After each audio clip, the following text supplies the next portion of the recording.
Okay, let's unpack this.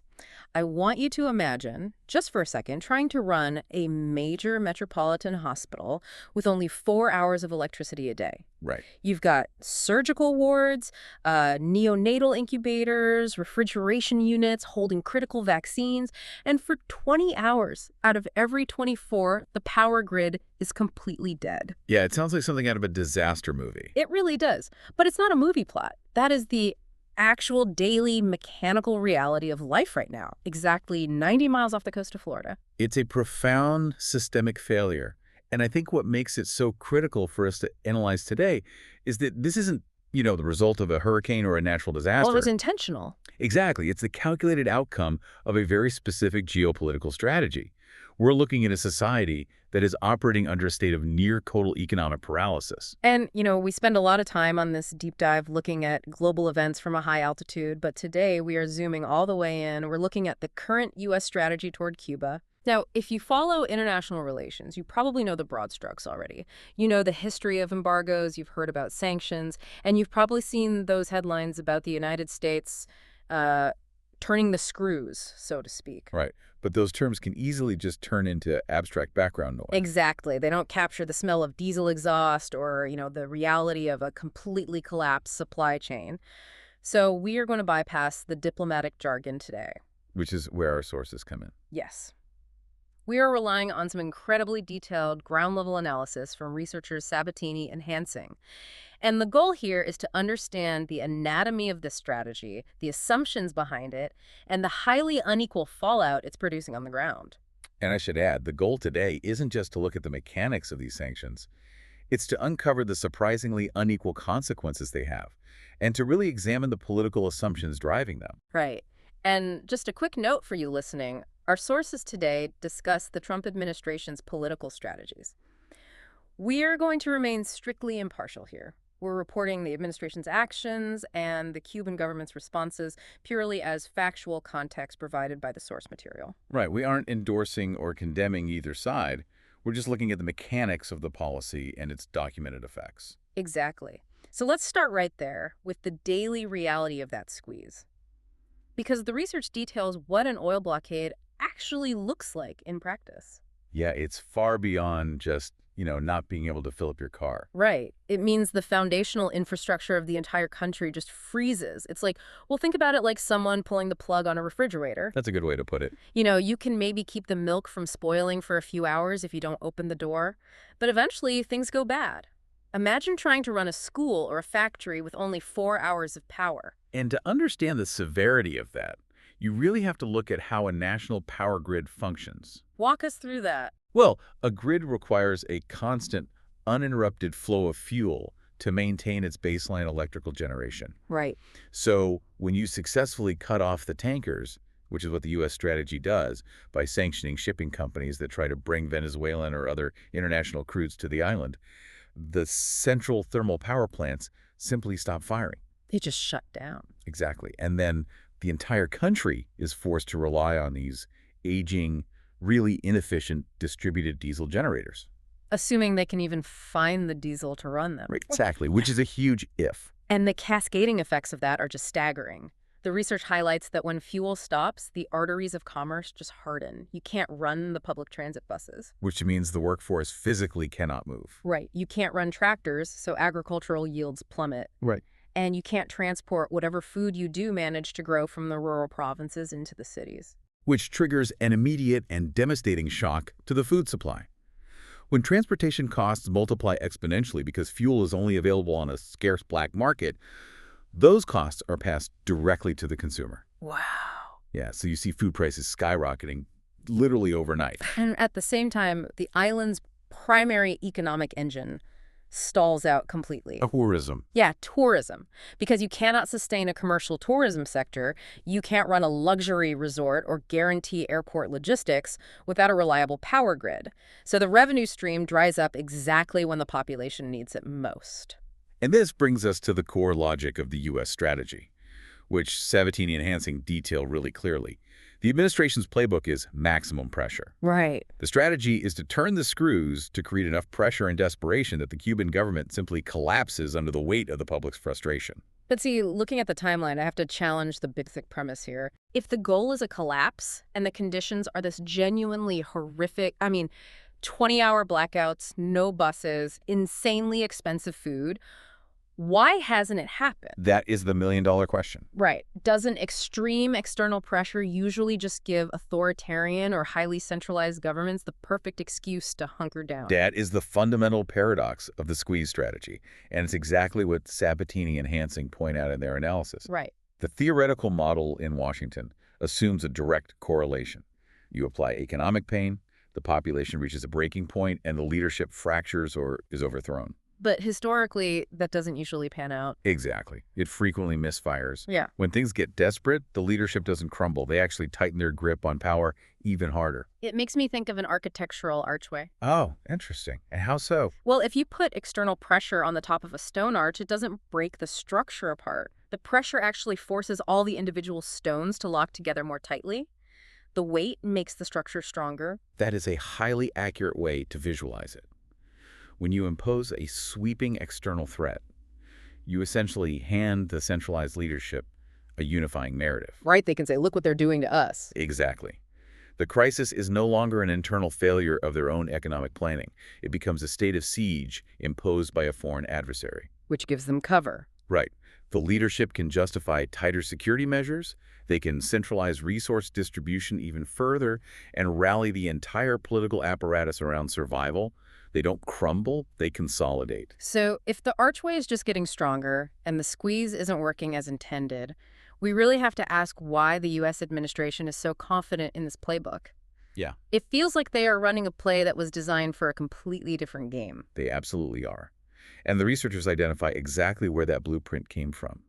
The Trump administration is looking at Cuba through the lens of Venezuela. Ah, okay. The Yeah. Venezuela miscalculation. Right. They applied a very specific, aggressive pressure campaign against the government of Nicolas Maduro in Venezuela. Yeah, we remember that. They utilized heavy sanctions, isolated the regime economically, and successfully elevated a new political partner in the opposition, Delcy Rodriguez, to challenge the power structure. So they looked at the disruption they managed to cause in Caracas, looked 90 miles south to Havana, and assumed they could just, copy and paste the same strategy? Essentially, yes. They assumed Cuba would be just as easy. Wow. But break down that difference for us. Because from a distance to a casual observer, both look like heavily sanctioned, centralized, socialist-aligned governments in Latin America going through severe economic crises. Right, they look similar on paper. So why can't we just copy-paste the Venezuela strategy onto Cuba? What's fascinating here is the fundamental difference in their political structures. You cannot transpose a strategy across two entirely different political organisms and expect the same reaction. Okay, so what's the invisible structural difference? It comes down to where the actual power is anchored. In the administration's view of Venezuela, the power structure was heavily reliant on specific individuals and the immediate loyalty of military factions. Meaning loyalty that could be bought or pressured? Exactly. If you squeeze the right generals hard enough, the theory went, they would turn on the executive to save their own wealth and standing. But Cuba is not a one-man show. The research emphasizes that in Cuba, the system itself is the hero of the state narrative. Yes. Systemic survival is the entire foundation of their political identity. You have to factor in over 60 years of a highly curated, deeply entrenched ideological narrative. An us versus them narrative against the U.S. Precisely. Since 1959, the core organizing principle of the Cuban state has been an existential struggle against American imperialism. That isn't just a talking point for a Sunday broadcast. It is the institutional glue that binds the military, the intelligence services, and the party apparatus together. So there are no disgruntled generals waiting in the wings to flip the script and partner with Washington just because the power grid went down. No, the system and its leadership are incredibly unified. The fracture lines the U.S. strategy relies upon simply do not exist in the Cuban military elite in the way they might elsewhere. So Washington is turning a wrench on a bolt that just isn't there. Exactly. But let's follow the administration's logic all the way to the end of the board. Say the pressure is so absolute, the blockade is so impenetrable that the Cuban state actually does buckle. Not a mutiny, but a total systemic collapse because there simply aren't enough calories or megawatts to keep the machinery running. Right. The U.S. gets its wish. What does the day after look like? Well, the day after is the scenario that deeply worries geopolitical analysts. And Sabatini and Hansing deliver a very stark warning about it. Yeah. A state collapsing Cuba would not resemble a clean democratic transition. No parades, no immediate peaceful elections. Definitely not. Yeah. If the state actually does collapse, it won't be a clean, peaceful transition. It will be pure chaos. You were talking about the sudden evaporation of law enforcement, food distribution, and basic medical care for 11 million people. And when a society loses those three pillars simultaneously, people don't just sit in the dark and wait for a new constitution. They move. They flee by any means necessary. The researchers point to the 1980 Mariel boat lift as the baseline comparison, which is crucial context here. Right. Let's talk about Mariel. In 1980, following a sharp economic downturn and internal political tension, the Cuban government briefly opened the port of Mariel. Over the course of a few months, roughly 125,000 Cubans boarded anything that could float and cross the Florida Straits. And just to put that into perspective for you, the sudden influx of 125,000 people completely overwhelmed the logistical, social, and physical infrastructure of South Florida. It was a massive strain. It required huge federal intervention just to process the arrivals. It was a generational crisis. Now, Sabatini and Hansing warn that if the Cuban state fully collapses today, due to this economic strangulation, the resulting exodus would make the 1980 Mariel boat lift look like a weekend trip. We wouldn't be looking at 125,000 people. We would be looking at millions of desperate individuals taking to the water. It would trigger a humanitarian and regional crisis of unprecedented scale happening just off the coast of the United States. A crisis that the U.S. would physically be forced to deal with. The Coast Guard, the Navy, the border infrastructure, the U.S. would suddenly be managing the very catastrophe its own policy engineered. And that collapse wouldn't just be a geopolitical mess. It would be a humanitarian disaster. And crucially, this disaster wouldn't impact everyone on the island equally. Right. And here's where it gets really interesting and honestly pretty devastating. We mentioned Dr. Hansing's work earlier regarding race and inequality in Cuba. Yes. Because when you think about an economic crisis, say the power grid failing, the instinct is to think of it as a great equalizer. The lights go out for the rich, the lights go out for the poor. Everyone is in the same boat. But the data shows that survival in a collapsing economy is actually hyper-stratified. Tell us how survival actually works during an economic collapse there. Well, when the domestic economy fails, when state salaries become essentially worthless because of hyperinflation, and the state-run food rationing system breaks down, you can only survive if you have an external supply line. The ultimate safety net. Right. And in Cuba, the ultimate safety net is remittances money sent from family in Miami. Let's break down the mechanics of remittances, because it's not just as simple as wiring $20 to a friend on Venmo. Not at all. This is a massive parallel economy. We are talking about billions of dollars historically sent from family members living abroad, primarily in the Miami diaspora, directly to their relatives on the island. Yes, and it bypasses the failing state-run sectors entirely. It's private capital keeping families afloat. But Dr. Hansing's research points out a massive disparity here. Who actually gets that money? The researchers connect the dots from the text clearly. Historically, this remittance money flows predominantly to white Cubans. Okay, why is that? To understand why, you have to look at the history of Cuban migration. The initial waves of mass exodus following the 1959 revolution, the people who left to establish the diaspora in Miami, were overwhelmingly the white upper and middle classes of the island. Because those were the demographics that had the resources to leave. Right, exactly. And they were the ones who had the most to lose from the nationalization of private property. That makes sense. So consequently, the established Cuban-American community in Florida, the community that now possesses the generational wealth to send substantial remittances back, is disproportionately white. And on the flip side, Black and Afro-Cubans largely remained on the island, either because they lacked the resources to flee or because they initially benefited from the state's early social programs. But today, they largely lack these international connections and safety nets. wow. Let me synthesize this, because this is a powerful realization. What? When U.S. sanctions paralyze the country and completely destroy the state's welfare system, the people who rely on that system the most often, Black Cubans, are the ones who suffer the hardest. Yes. The text actually calls the sanctions a blunt instrument. It's a blunt instrument that is actively deepening the very inequalities it supposedly aims to fix. You have a policy marketed as an effort to liberate a population, but mechanically on the ground, it disproportionately starves the most vulnerable demographic. While the targeted political leadership remains insulated and secure, It strips away the Cold War rhetoric and shows a very harsh, documented reality. So we have to ask, if this blunt instrument is disproportionately hurting the most vulnerable, fortifying the regime, and risking a massive refugee crisis, is there a better way? There is.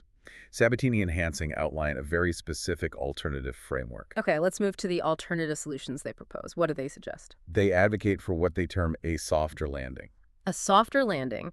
The sources use a phrase to describe how we get there that I really love. They call it international adulting. Yes, international adulting. What does that actually mean in practice? It essentially means the U.S. needs to stop acting alone and shouting demands across the Florida Straits. Right. Instead, they need to step back and bring in neutral referees. Who qualifies as a neutral referee in a conflict that's been so radioactive for 60 plus years? The research specifically points to Canada, the European Union, and the Vatican, Interesting group. Why those three? because they maintain active, functional diplomatic ties with Havana, but they don't carry the historical baggage of the U.S.-Cuba dynamic. The Cuban government cannot instinctively dismiss the Vatican or Canada as imperialist aggressors the way they do Washington. Right. They actually have the credibility to broker a conversation. So let's say you get the adults in the room. What is the action plan for this softer landing? The researchers break it down into two specific solutions. Let's hear them. The first is an immediate pivot toward humanitarian aid. But wait, how do you do that without just handing money to the Cuban government? That's the key. The delivery mechanism is everything. Getting food and medicine into the country has to happen through the church or private groups like Caritas, bypassing government channels entirely. Oh, I see. You utilize the infrastructure of trusted NGOs to get insulin into hospitals and calories into the neighborhoods that need it most, specifically the Afro-Cuban population, without remittance safety nets. That alleviates the immediate crisis without conceding political leverage. It stops the bleeding. Exactly. But what's the second part? Because feeding people doesn't solve the political gridlock. Right, which leads to the second phase, real talks, Okay. establishing a formal, structured dialogue. But crucially, it must be a three-way conversation between the U.S., the Cuban government, and the Miami diaspora. Wait, why does the diaspora get a formal seat at the table? Why can't the State Department just handle it? Because the diaspora is not a monolith, and they are inextricably linked to the island's future. They provide the billions in remittances. You cannot engineer a sustainable resolution without the buy-in of the community in Florida. That makes perfect sense. And if we connect this to the bigger picture, this bridge building is vital. Yeah. You have to engineer diplomatic off-ramps. Because if off-ramps aren't created, the alternative is catastrophic. Exactly. And the experts leave us with one final, deeply alarming warning about what happens without a softer landing. Let's hear it. Without diplomatic intervention, armed groups from Florida might decide to take matters into their own hands. Right, really? Armed groups? Yes. You have deeply invested exile factions in Florida, some of whom possess the financial resources and the historical inclination to fund direct armed incursions. Wow. If they perceive that diplomacy has entirely failed and the island is descending into anarchy, the temptation to intervene physically becomes extraordinarily high. The logistics of that are terrifying. Non-state actors launching armed boats to initiate conflict in a failing state. And the text makes it very clear. If that happens, it would inevitably drag the U.S. into a military mess that nobody wants. It's the ultimate unintended consequence. So let me just summarize the core tension of this entire deep dive. Please do. Based on the research, the U.S. might literally be starting a fire it doesn't know how to put out. Turning the screws is a high-stakes gamble with millions of lives based on a flawed Venezuelan template. Yes. And while it fails to break the government, it succeeds in devastating the most vulnerable civilians. But there is a way out. There is. A softer landing is possible. But the window to fix the situation and aim for that landing is open right now, and it is closing fast. As the infrastructure degrades, the risk of chaos grows. It requires actual diplomacy, not just coercion. Yeah, absolutely. Well, I want to leave you, the listener, with a final question to ponder on your own. We've seen today how extreme economic pressure often fortifies a unified leadership while completely devastating a country's most vulnerable citizens. If that is the actual mechanical reality of the squeeze, how should we fundamentally rethink the way powerful nations attempt to influence their neighbors? Right. Because if the old tools just build stronger walls and hurt the innocent, we really need to figure out what the new tools should look like. It requires an acknowledgement that true influence demands nuance, not just raw power. Exactly. Thank you so much for joining us on this deep dive. We love unpacking these complex topics with you. Until next time, stay curious and take care.